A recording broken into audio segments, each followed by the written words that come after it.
la gestion du futur État allemand après la Seconde Guerre mondiale refait surface, mais la réalité n'est pas cela. La réalité est que entre 1945 jusqu'à 1958, et on peut même prolonger jusqu'à 1959, etc., il y a eu plus de 3 millions d'Allemands de l'Est qui ont migré dans la zone capitale, dans la zone de l'Allemagne de l'Ouest, dans la zone dirigée par les capitalistes, compte tenu également des opportunités, des meilleures conditions de vie qui existent dans cette partie de l'Allemagne, également des opportunités d'emploi, ainsi de suite.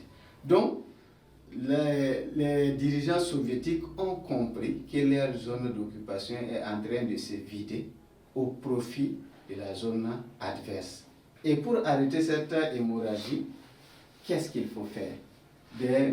Beaucoup de mesures ont été proposées, mais Nikita Khrouchtchev, c'est le dirigeant soviétique à l'époque, puisque c'est lui qui a remplacé Staline, il a encouragé l'érection d'un mur dans la nuit du 12 au 13 août 1961 pour pouvoir séparer ou bien isoler Berlin-Ouest du reste de l'Allemagne. Et le mur doit encercler tout Berlin-Ouest et forcer en ce moment les Occidentaux à revenir à la table de négociation. Ils se rencontrent effectivement, mais les rencontres n'ont pas porté fruit puisqu'ils ne s'entendent pas sur l'évolution, sur la gestion même de l'État allemand qui a commencé depuis la fin de la Seconde Guerre mondiale et qui continue d'être un problème dans les relations internationales jusqu'en 1958, jusqu'en 1961. Maintenant, en construisant le mur qui va encercler Berlin-Ouest, Nikita Khrouchtchev se voit encore dans une situation où il faut revoir sa position, tout comme Staline. Cela également a été un échec. Il faut revoir la position parce que les Américains, les Britanniques vont encore utiliser d'autres stratégies pour pouvoir mettre en échec les différentes politiques mises en place par les dirigeants soviétiques. Donc finalement, la construction du mur n'a pas résolu le problème lié à l'Allemagne de l'Ouest.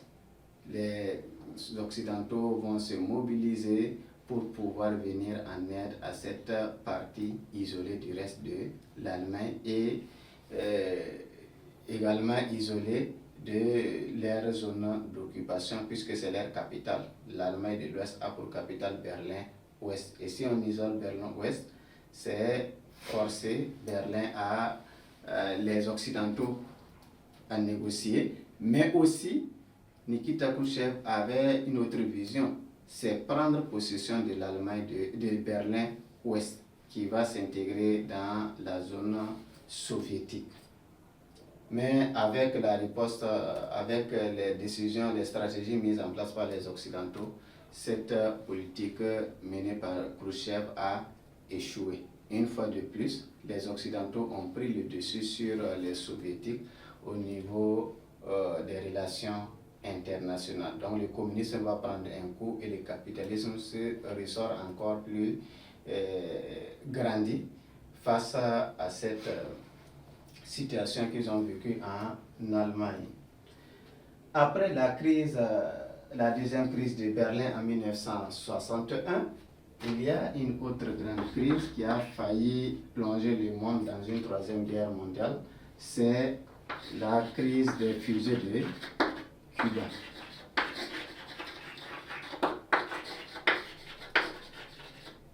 En 1962. La crise des fusées de Cuba en 1962. Ici également, tout comme en Égypte, il y a eu renversement de régime. Fidel Castro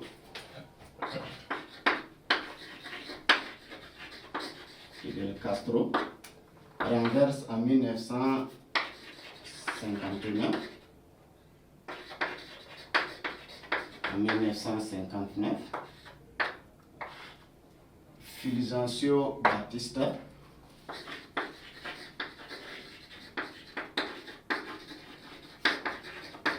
Fulgencio Batista, qui est un pro-américain, donc un régime protégé par les États-Unis, un régime pro-capitaliste. Mais lui, il arrive et il renverse ce régime-là. Et maintenant, il veut entreprendre des réformes. Les réformes entrent dans le cadre de la nationalisation, surtout de toutes les entreprises qui sont sur le sol cubain.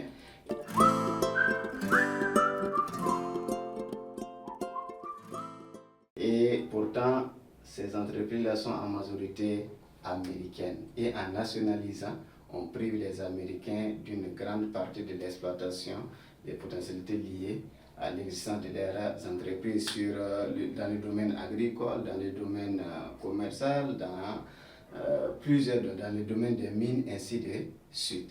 Donc, cette volonté de nationaliser les entreprises, cela va entraîner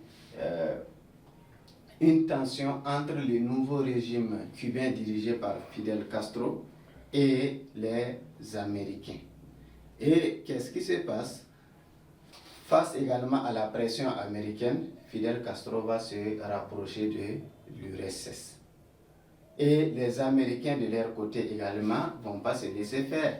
Ils vont organiser ce qu'on appelle une opération pour pouvoir renverser le régime de Fidel Castro.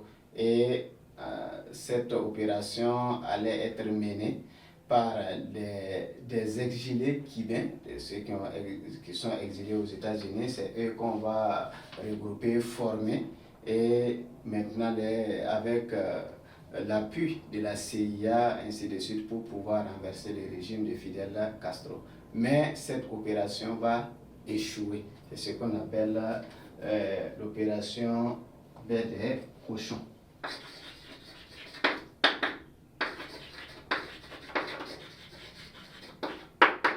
Cette opération Baie des Cochons va lamentablement échouer et la majorité de ceux-là qui ont participé à l'opération ont été éliminés, ont été écrasés, comme on peut le dire. Et en ce moment, Fidel Castro va renforcer sa collaboration avec l'URSS. Et en retour, qu'est-ce que l'URSS a promis? De soutenir le nouveau régime révolutionnaire cubain en envoyant des armes, mais aussi en installant des rampes de lancement de missiles qui pouvaient atteindre les États-Unis.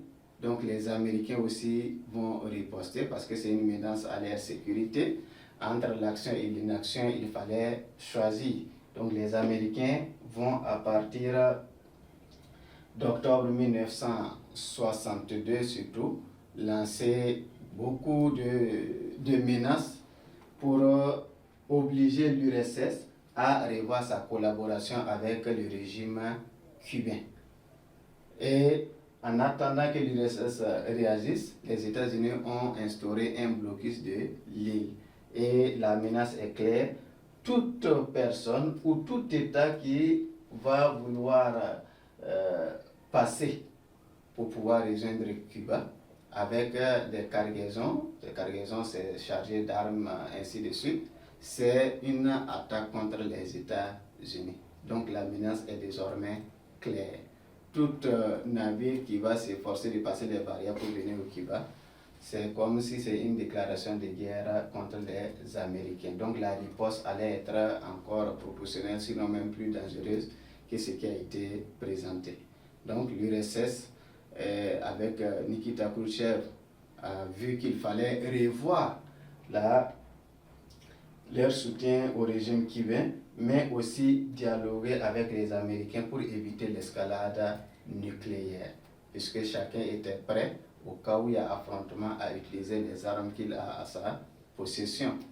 Donc l'URSS, qui avait chargé des missiles pour venir installer au Cuba, avec la pression américaine, Nikita Khrouchtchev va ordonner à ses navires de rebrousser chemin, mais en contrepartie, il va obtenir la garantie chez les Américains que les États-Unis lèvent le blocus ils ne vont plus envahir l'île de Cuba, mais également ils avaient installé leurs missiles au niveau de la Turquie du moins, qui était une menace pour les soviétiques. Donc ils vont démonter aussi ces missiles. Donc finalement, ils arrivent à se mettre autour d'une table et à négocier pour pouvoir instaurer un apaisement, pour pouvoir aller à la paix. Et cela s'est matérialisé par la mise en place de ce qu'on appelle un téléphone rouge. Téléphone rouge. Téléphone rouge, c'est en quelque sorte une ligne directe entre le Kremlin. Le Kremlin, c'est la présidence soviétique, et la Maison Blanche, qui est la présidence américaine. Et cette ligne directe va permettre aux dirigeants des deux superpuissances de communiquer, de s'informer dans les différentes crises pour pouvoir les apprécier à leur juste valeur et de ne pas peut-être arriver à l'escalade. Donc c'est un fait, un facteur qui va plus renforcer la collaboration entre les deux géants des relations internationales, l'URSS et les États-Unis d'Amérique. Donc voici ce que nous pouvons dire ici concernant les crises au niveau de la coexistence pacifique. La crise du canal de Suez, la deuxième crise de Berlin, la crise des fusées de Cuba en 1962.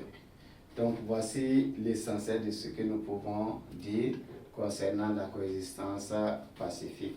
Ces facteurs, ces manifestations et également ces crises.